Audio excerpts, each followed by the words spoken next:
সেই বদিউল আলম খোকন একজন অত্যন্ত গুণী, সাহসী এবং আমি বলবো যে সময়োপযোগী চলচ্চিত্র নির্মাণের সুনিপুণ কারিগর।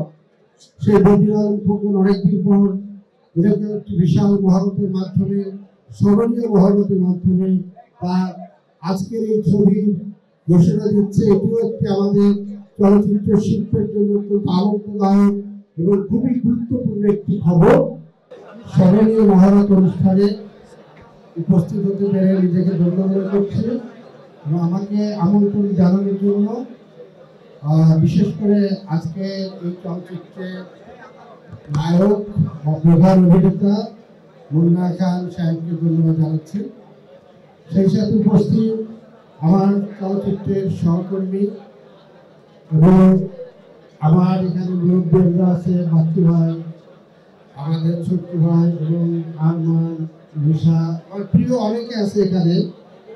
সবাইকে আমি আমার অন্তর থেকে শুভেচ্ছা এবং তাদের শুভকামনা করছি। সেই সাথে উপস্থিত সাংবাদিক ভাই বোনেরা, আমার প্রথম পেশার সহকর্মীরা, আমি তাদেরকেও আমার পক্ষ থেকে শুভেচ্ছা, অভিনন্দন এবং শুভকামনা জানাচ্ছি।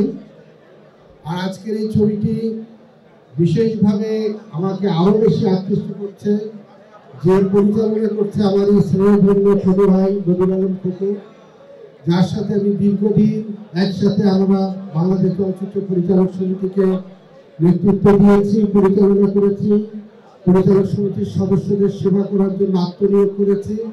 সেই বদিউল আলম খোকন একজন অত্যন্ত গুণী, সাহসী এবং আমি বলবো যে সময়োপযোগী চলচ্চিত্র নির্মাণের সুনিপুণ কারিগর।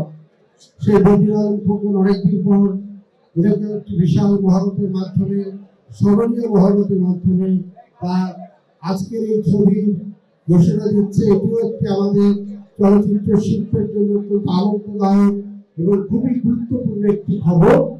যে সময় আমরা অত্যন্ত বিশাল অবস্থায় আছি, চলচ্চিত্রে সত্যিকার অর্থে কি হবে কোনো পথ নির্দেশনা নাই, আমরা কোথায় যাব, কার কাছে যাব, কি আমাদের চলচ্চিত্রের ভবিষ্যৎ, এরকম একটা যখন আমরা কি বলবো দুরবস্থার মধ্যে আছি, সেই সময় যারা মুন্না সাহেব এরকম একটি চলচ্চিত্র নির্মাণের মধ্য দিয়ে সত্যি আমাদের চলচ্চিত্র শিল্পকে আমি বলবো অত্যন্ত সাহসিকতার সাথে একটি ব্র্যান্ড, আমাদের চলচ্চিত্র শিল্পের জন্য একটি ব্র্যান্ড অবদান রাখছে।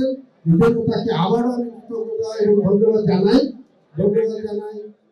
আরো জানাই চলচ্চিত্র